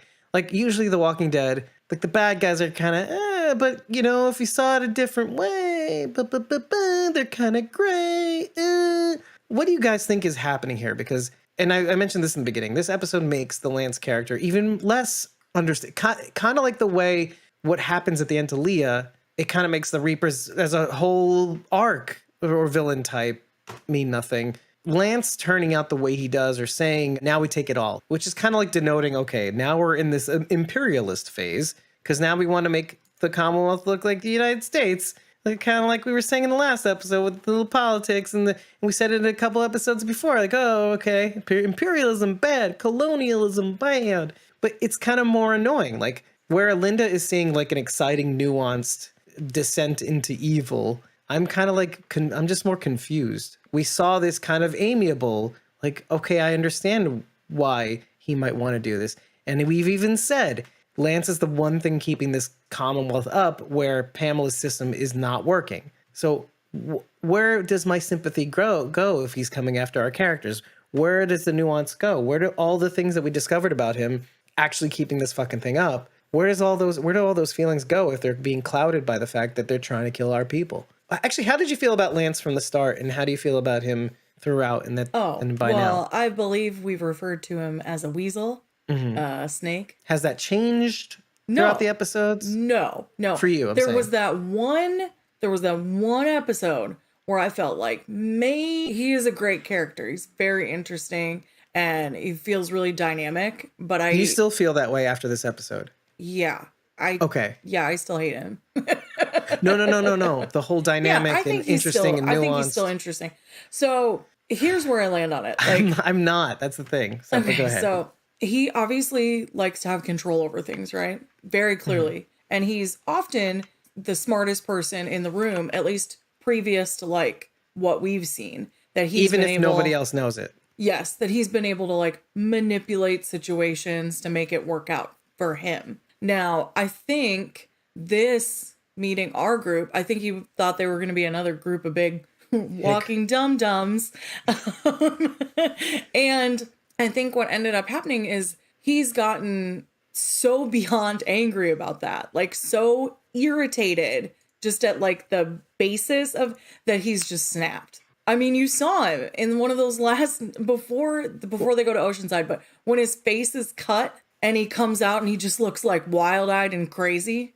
And we've seen him like that before when he was shooting those walkers because he was pissed. It's like he's always come like kind of to the like right to the brink. Like something's not all, because who would be all there in the apocalypse? Right. I mean, realistically. So okay, I see what you're saying. So in a way, he's having his The Walking Dead makes you the person you were meant to be moment, maybe for the first time after being trapped behind walls. I think this is like serious mental health issues. Think of sociopaths, serial killers, psychopaths, right? What are they really great at doing? They're really great at hiding how they are. They are, right. Or the fact that they don't have feelings, be about work. I am a robot. Maybe he's right on the edge of this, whatever this side project is, right? Right at the edge of having this completed or done, and now this is just spiraling out of control. And coming from someone who had anxiety attacks before we went to the convention because everything kind of crashed down on me at one time, I can understand that he's just losing control of this thing, and it's he's just lashing out. You know what? I'm starting to put the pieces together. And I'm actually a little bit mad because you need a show like ours to put the pieces together. If Bridget is right and this is how he is when things get crunch time or whatever, maybe he is the one. He's like, shit wasn't going his way. And he's like, well, fuck this. I'm just going to fuck everything. Clear the field. So, I mean, we're seeing that kind of tendency. Here's something I said to Rachel, too. Wouldn't it be poetic if they ended the show with the big bad who was the one who started it all? The whole zombie apocalypse. There is something to that, but here's the thing. It's worth nothing if getting there sucks. Yeah, I mean, I understand. Right? I understand. Right? It's like Daenerys, Game of Thrones, whatever. Anyway. Okay, Bridget, before you so abruptly left, without saying a word except for in the chat, I'm sorry. I was going to say something so profound. And now I don't want to say anymore. I'm kidding. Of course I'm going to say it. Yes, you it's Walking do. Dead. Don't lie. Are you kidding me?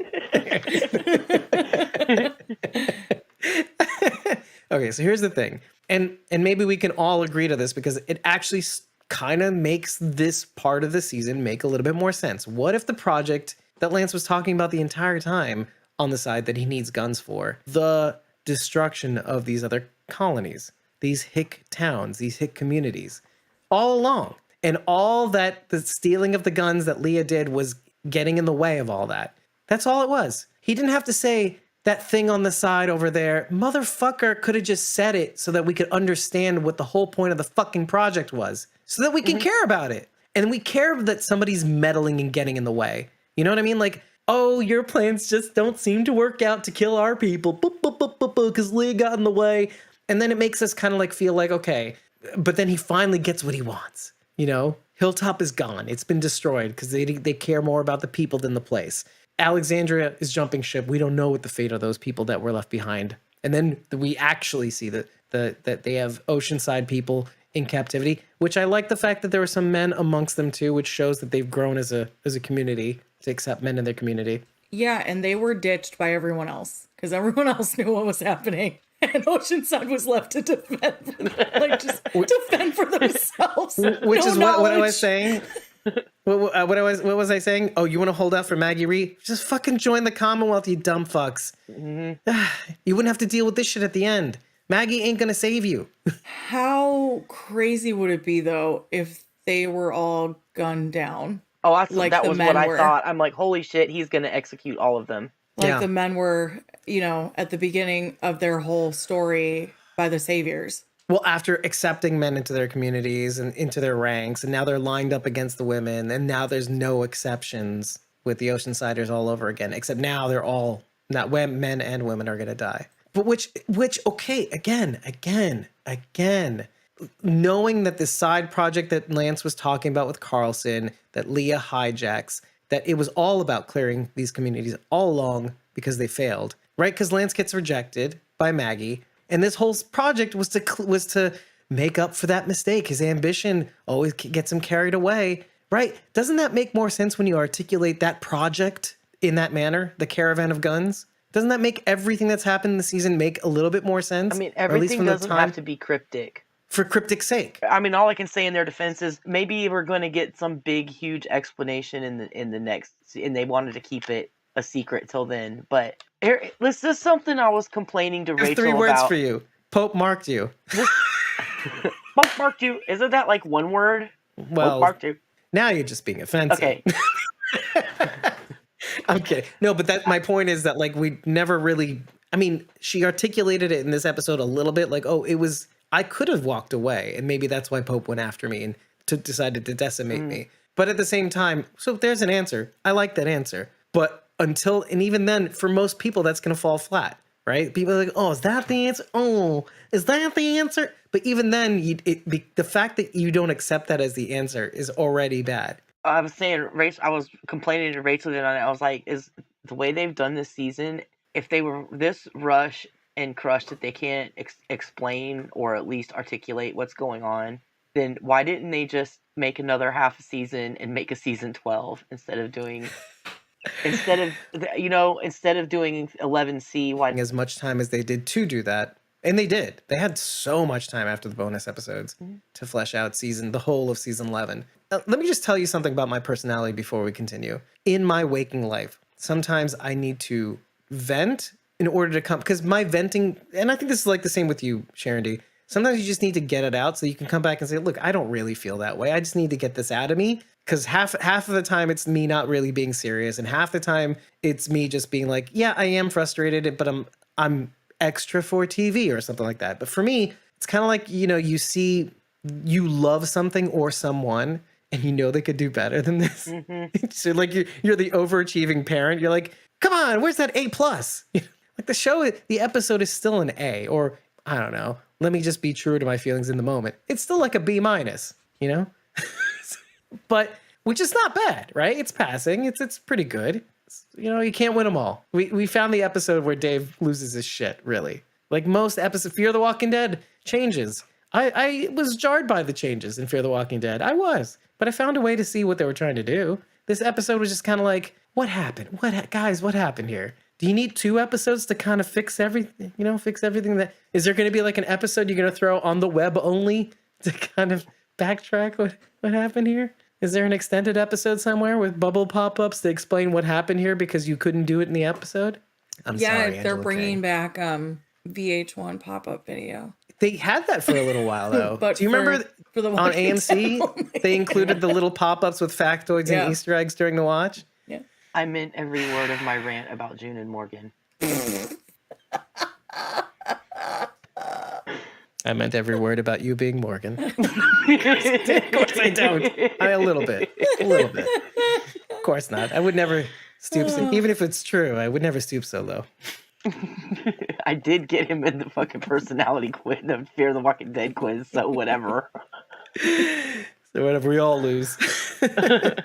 Okay, so speaking of losing and Lance losing his mind, so let's talk about Lance. So just to maybe even close the book on his personality and what he's turning into, are you looking forward to this? Is it confusing? Do you feel the same way as I do about Lance as a character? Like, why include this beginning part where he was like, the cheering Mercer on, and Lance thinking it was him for a hot sec? Why show us this? That's his Commonwealth persona.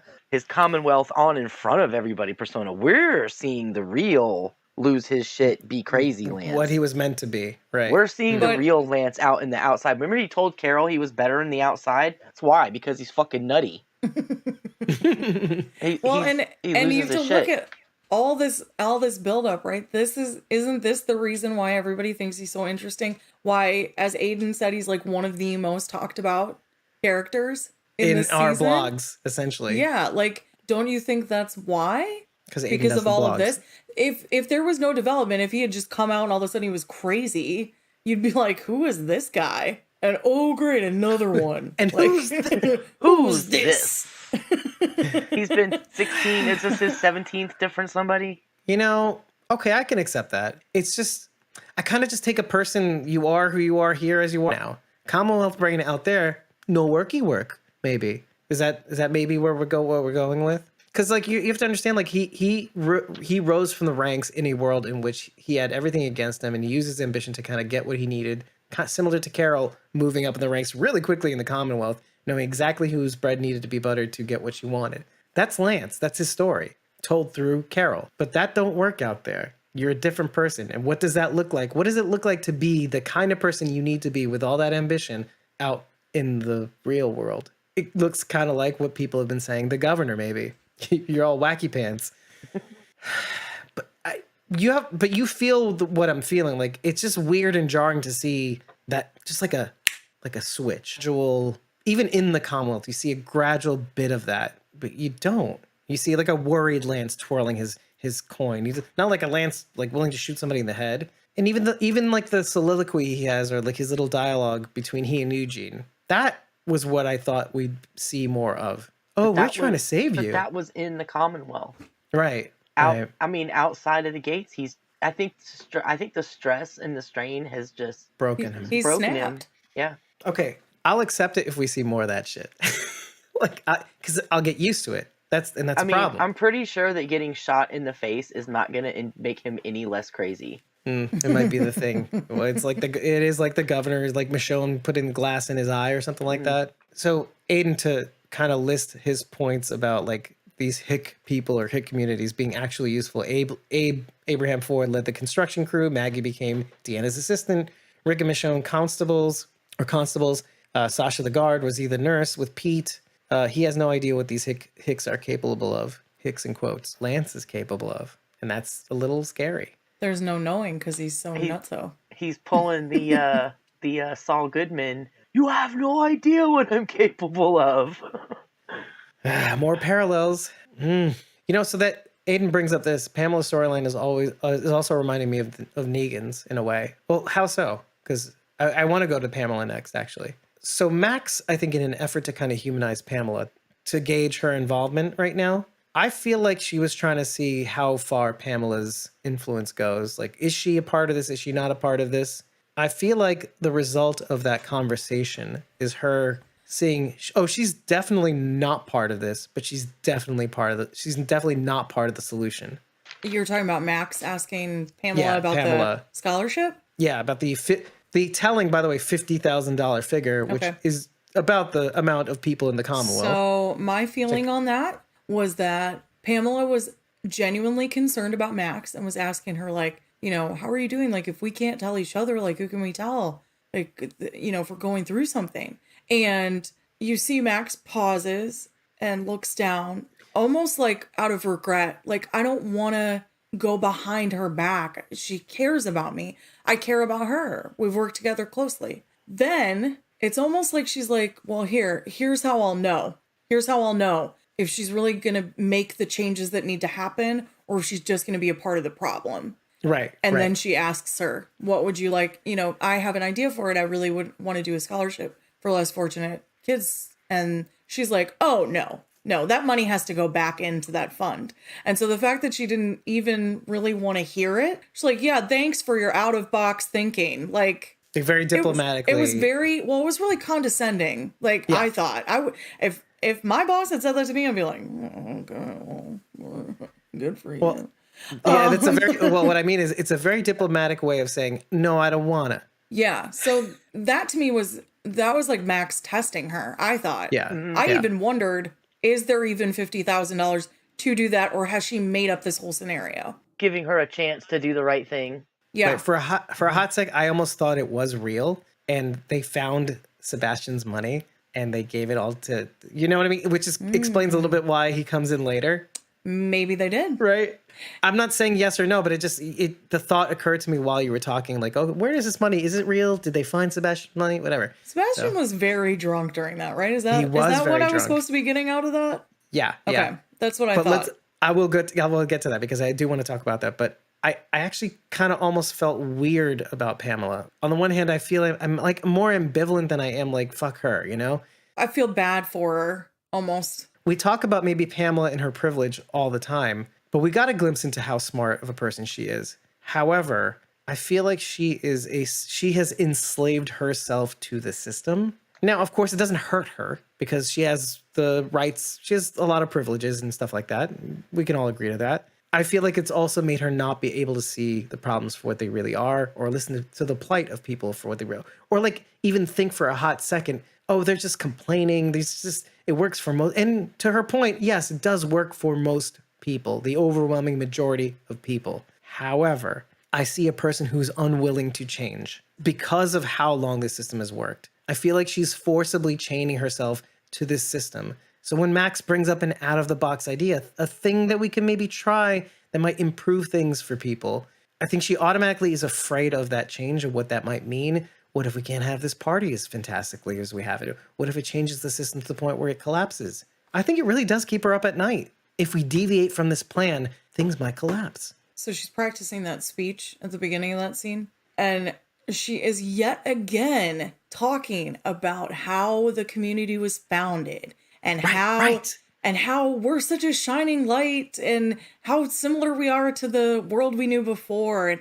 But it's never about what are we looking forward to? What are we working towards? It's always about, look at all of this great stuff we already have done.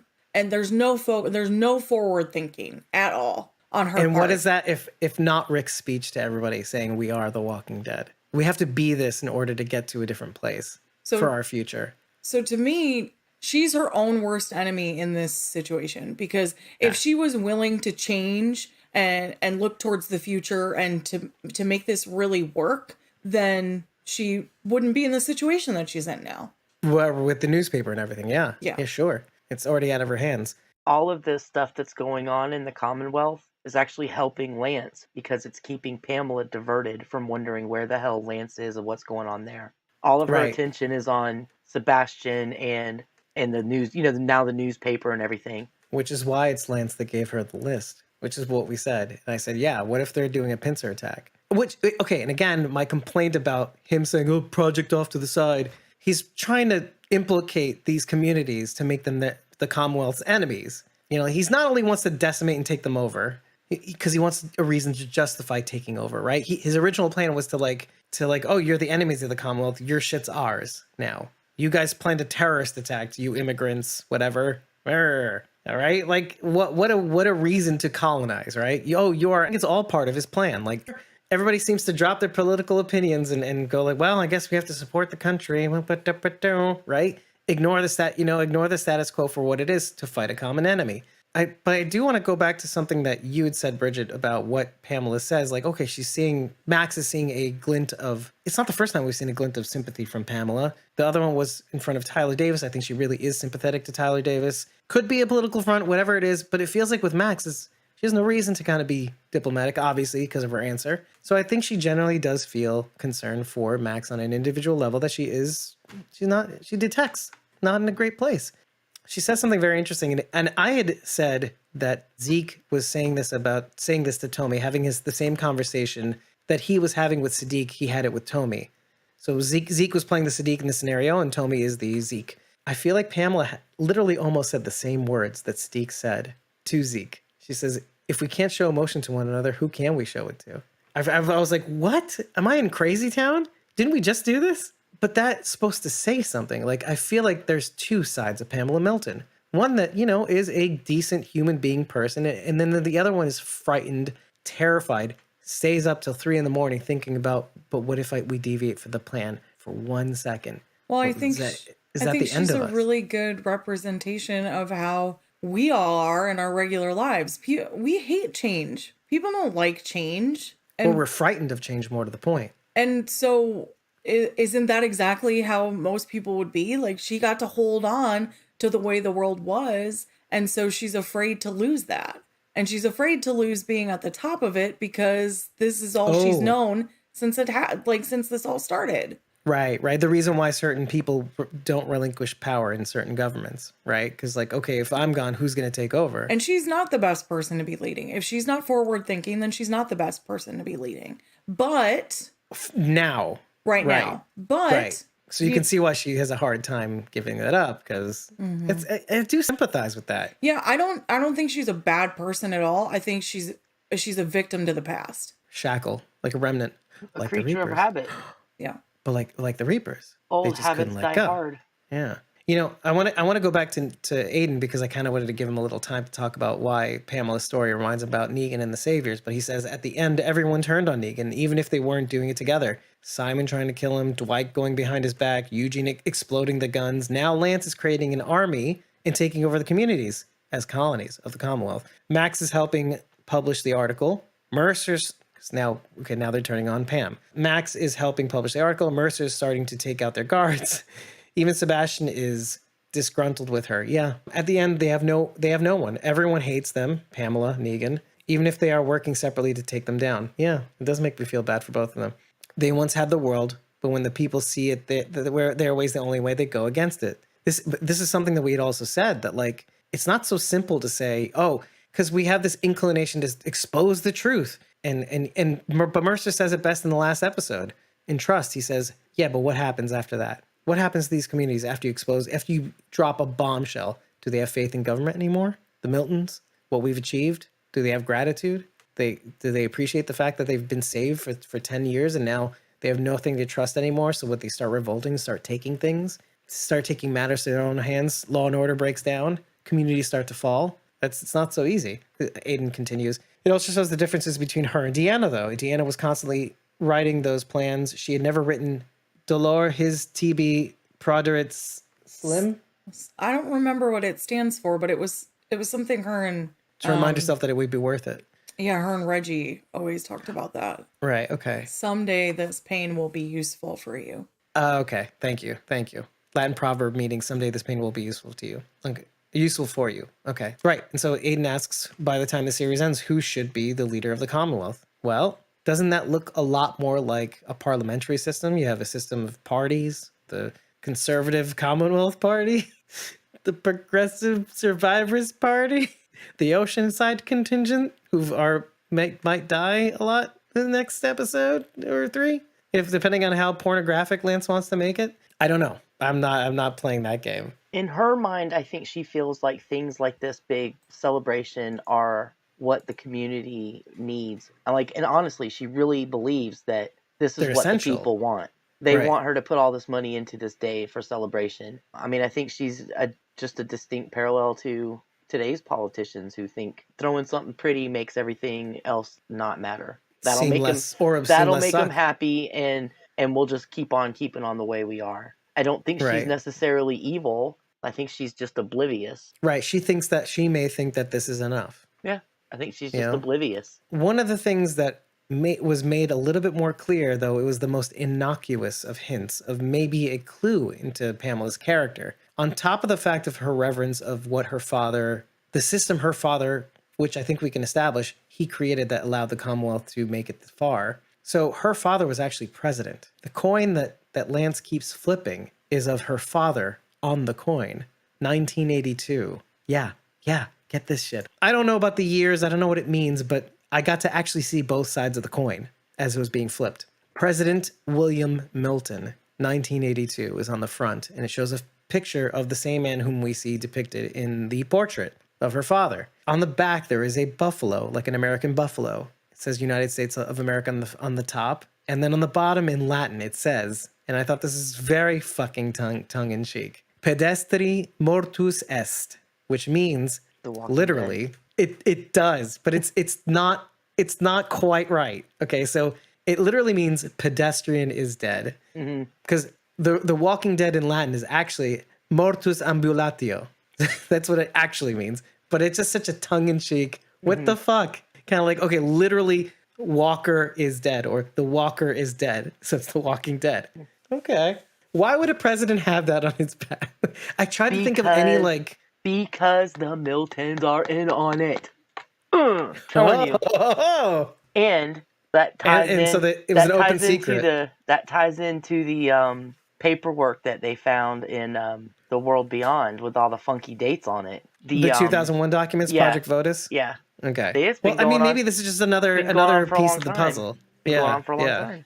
Motherfucking people. I told you the Miltons were involved. That's why they were in Toledo. I wonder if all these little nuggets are going to ever lead to anything. Because I'm hoping that AMC gives us the time to actually, 2001 Project Votus, 1973 Munich Massacre for Padre. this 1982 President William Milton, and he opens in plain sight The Walking Dead in Latin in the back of my coin.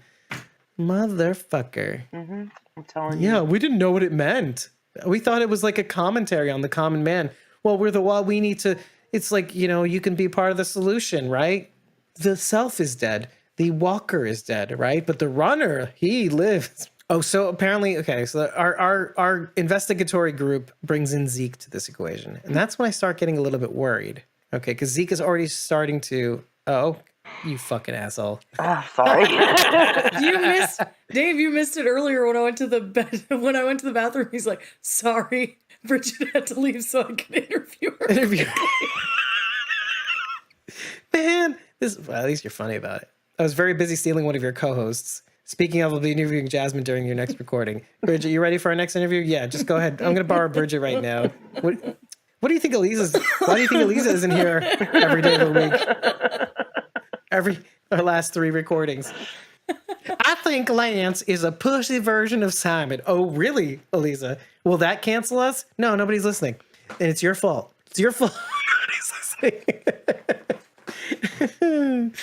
Obviously, I'm not as crazed and lunatic as you guys are. Oh, you guys are all level-headed today. Wait until June and Morgan get on the screen. Oh, now I'm not the crazy one. What? You think I was ranting about Leah? Oh, boy. Our own union of do-gooders seems to rope in Zeke. And that's when I start getting a little concerned. Do you guys share the same concerns that I do? Because if that's true, my original prediction that I had with Eliza, what was the episode? It was the same episode with Negan tells Maggie, I would have killed all of you. It was because it was only me and Eliza on that episode. And I said, it might be Zeke that gets the Dwight death. And this might point to more evidence of him getting more involved on a more active level of the revolution. Well, which yes. He has because a right whole before network. Magna goes... Right, They're ready to ride at dawn, Dave. Right. Like Paul Revere, Max Revere.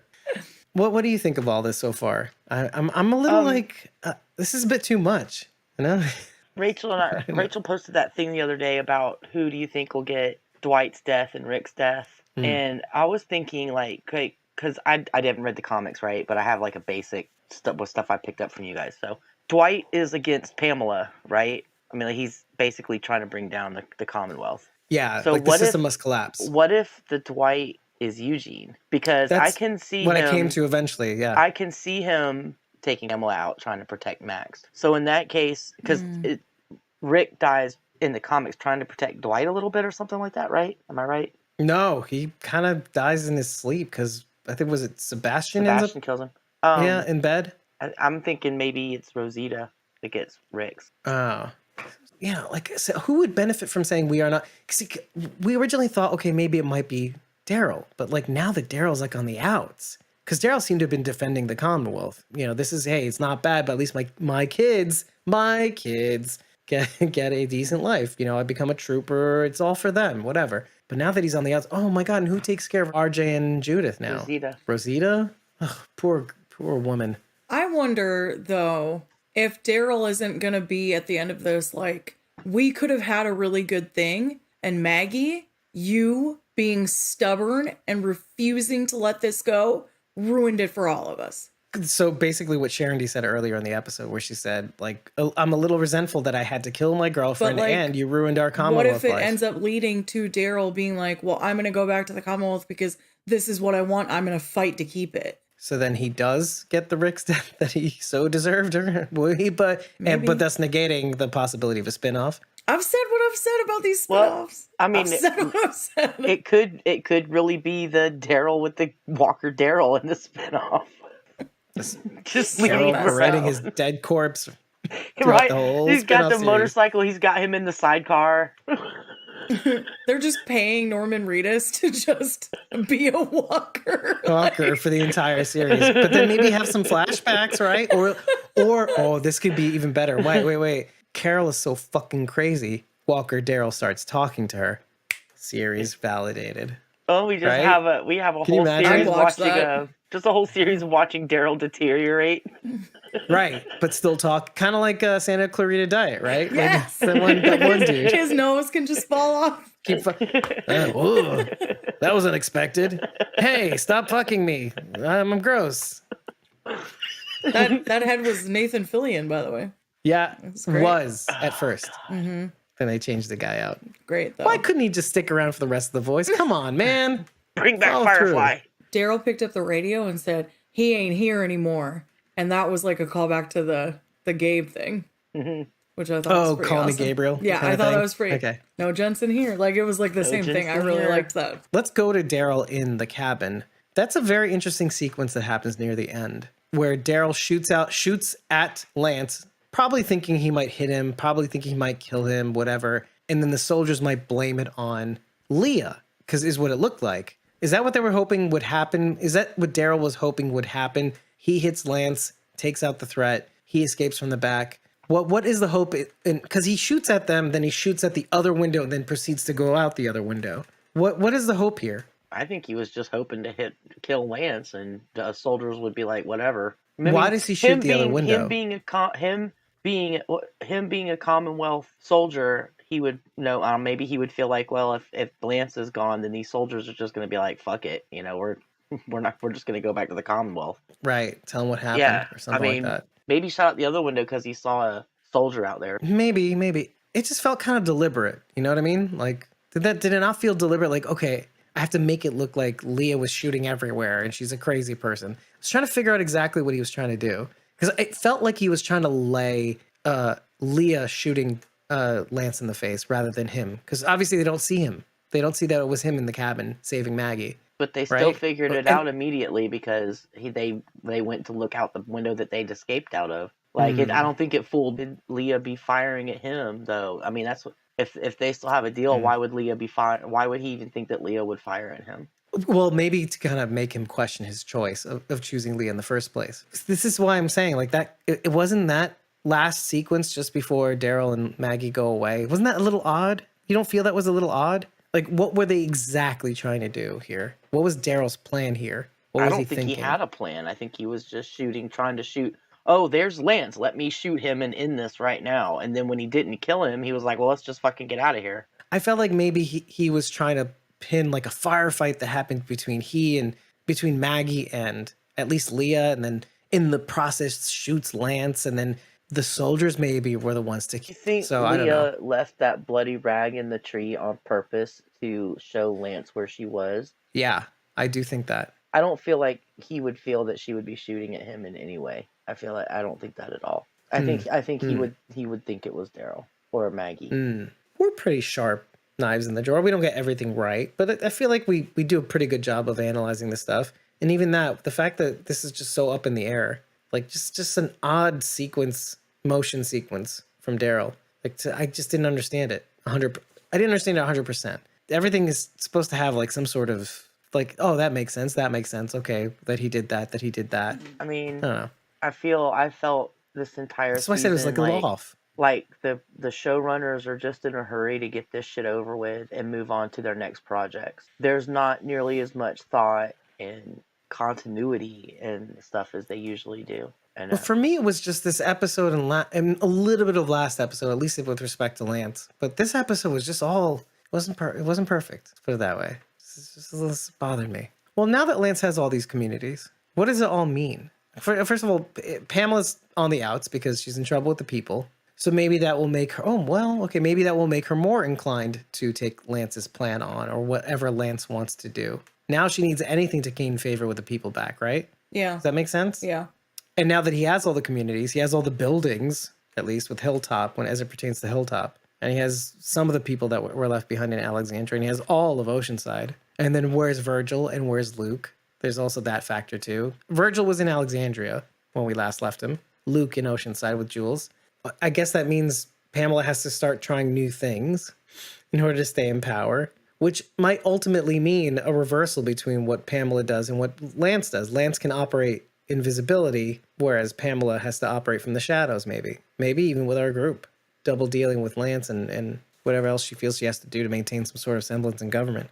I'm not saying that I feel a foreboding like what you're feeling, Sharon D. I guess everybody could have a stinker of an episode. I'm just surprised mine came in so far into the series.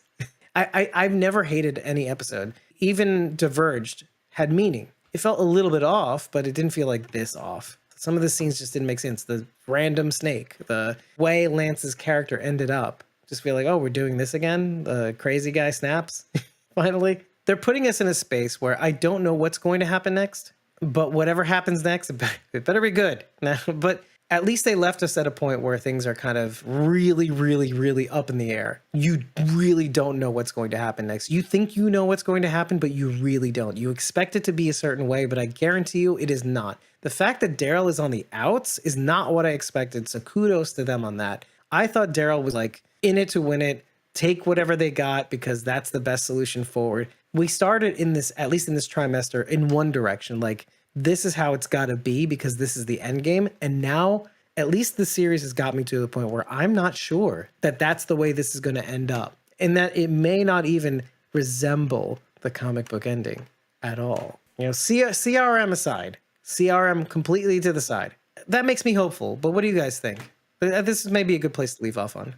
I am eternally hopeful and give them my money and and maybe I'm a big idiot for doing that, but because, you know, I think back to this first half of season 7. So even though this episode didn't go the way that I expected it to or the way that I wanted it to, isn't that better than me just watching something that I just know the ending to? Isn't this better that I'm watching something that is like giving me pause and making me think, and, you know, I'm having to like analyze it and try to come up with why things are the way that they are. Like, there's your silver lining. And I'm hopeful for what's to come. Be it a spinoff, be it no spinoff, be it my favorite character dies. I don't know. Like whatever's gonna happen is gonna happen. But I'm here for it. I'm excited. What about you, Sharon? The way this episode leaves off, how do you feel about that? Everything we've said throughout this episode breakdown.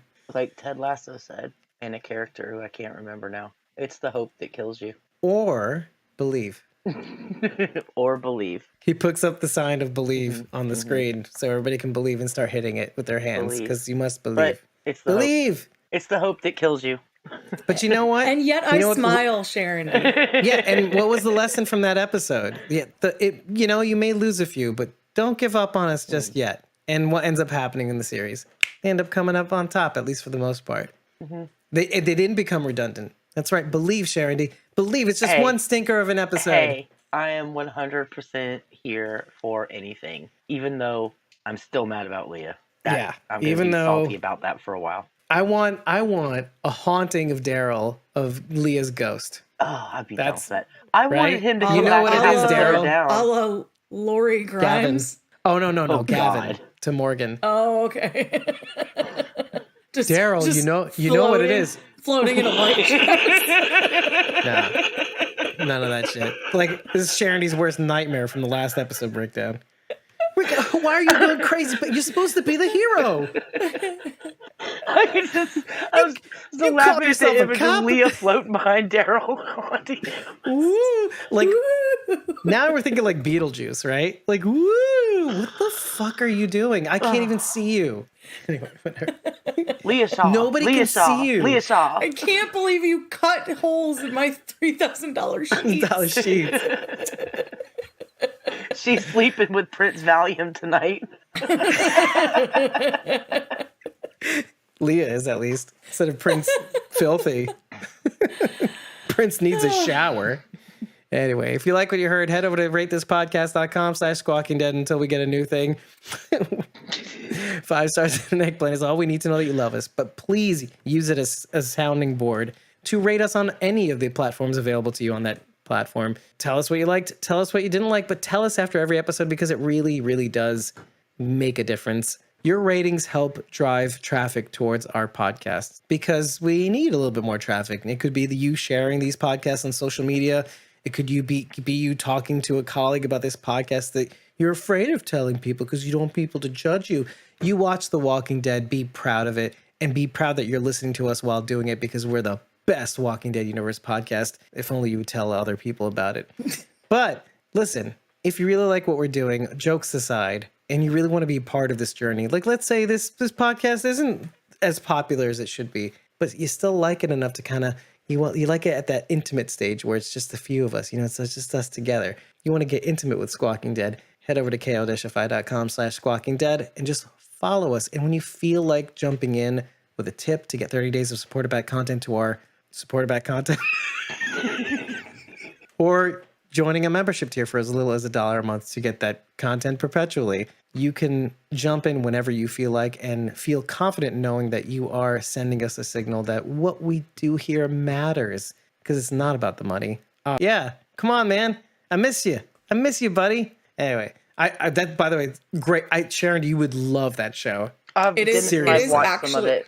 It's really good. I was surprised. It is really good for the Star Trek: The Next Generation lovers. It's really a good callback. For a satire too. Yeah. Yeah. On top of that, it's it's also it's not like a shit posting kind of humor. It's kind of like a little bit of that, but it's very lighthearted. It has heart to it, which I didn't expect. It's made by genuine fans. We're big Seth MacFarlane fans. Take care, everybody. Have a good night. Bye. We closed out the season. It wasn't as good as we hoped it would be, but we're looking very forward to the future, and we will be taking this series down, and we'll be looking to future episodes to come. See you very soon for our coverage of Fear the Walking Dead, and stay tuned for more Fandemic content. See you soon. Bye. Bye.